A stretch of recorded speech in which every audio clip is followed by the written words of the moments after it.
So what are you mad? What do you make of the fact that old man Brady, even in the young man's game, beats Mahomes?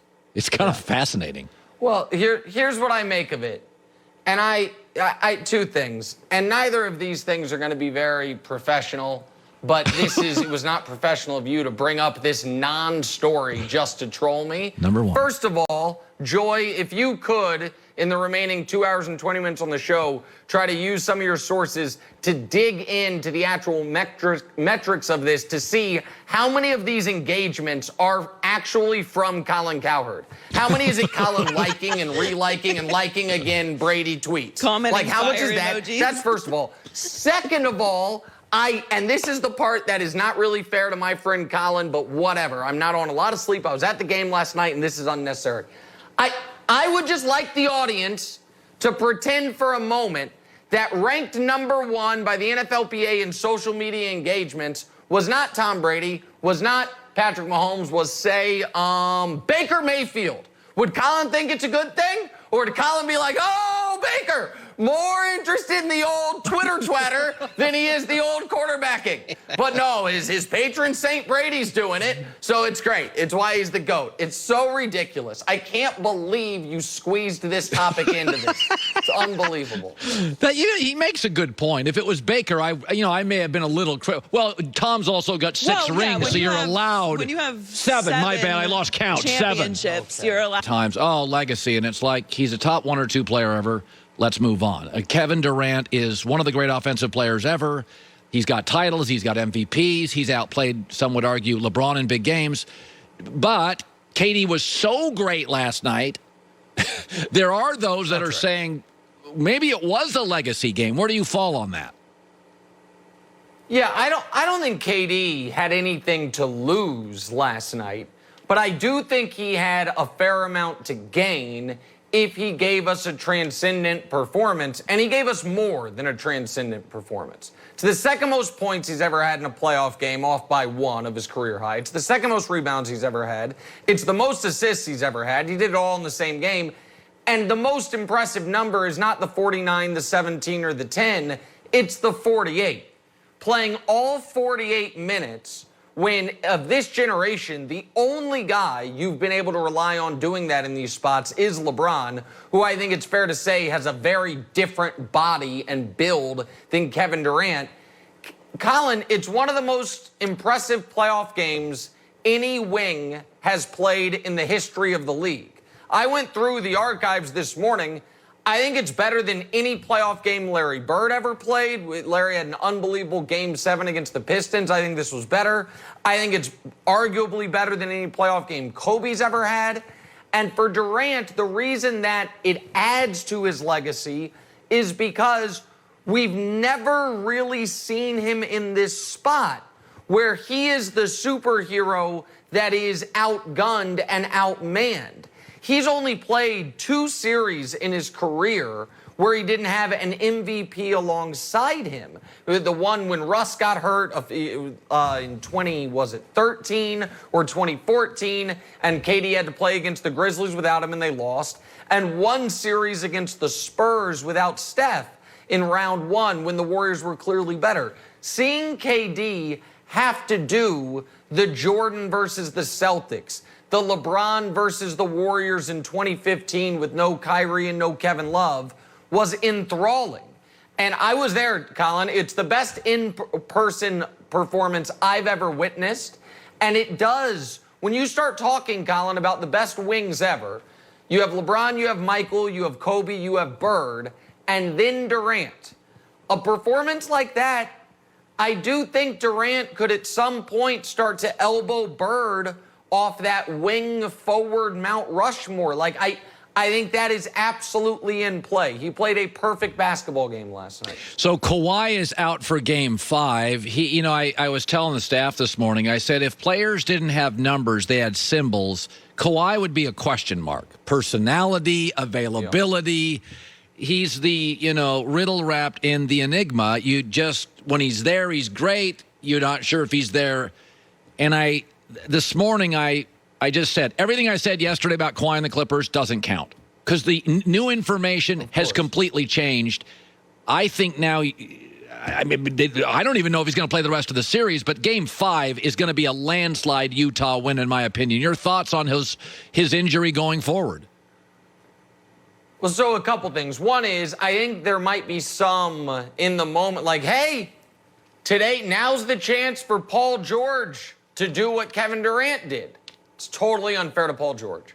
Kevin Durant's one of the 15 best players ever. Paul George, in my opinion, is not one of the 15 best players currently. You cannot ask Paul George to go into Utah and carry the team. They desperately need Kawhi. They're not going to have Kawhi, so they won't. By the way, they haven't won in Utah in the last 2 years with Kawhi. So I don't know that they were going to win this series even if Kawhi was healthy. Without him, they're cooked. I think so. I think they will lose tonight. And if he's not there for Game 6, I think they'll lose Game 6, certainly would lose Game 7 in Utah. I do think, however, Colin, and I think you and I might disagree on this, I think they could have lost to Utah with a healthy Kawhi. If that happened, then I think Kawhi's free agency decision is a real decision. Like, man, we've lost in the round 2 twice. Neither time were we playing some juggernaut team. Is this the best place for me to win a championship? But if they lose because he's out after they'd won twice in blowout fashion, I think it's actually easier for Kawhi to stay with the Clippers and say, we would have won the title, but I got hurt. And so I think that obviously the best thing for them is he doesn't get hurt and they win. But if they were going to lose with him healthy and lose with him injured, I think for long-term purposes, it might actually be better for Kawhi staying with the Clippers that he's going to miss a game or two. We're both dads, and I've joked before with kids, you have to constantly adjust your expectations. When my kids were 5, I thought they were going to be president of the United States. By 10, I was hoping they could be president of maybe a small company, and by 15, maybe they can be president of a frat house someday. But, you adjust your expectations. Sure. I look at Milwaukee. That's right. We've got to readjust what they are. They're not a great team. They're getting so many breaks.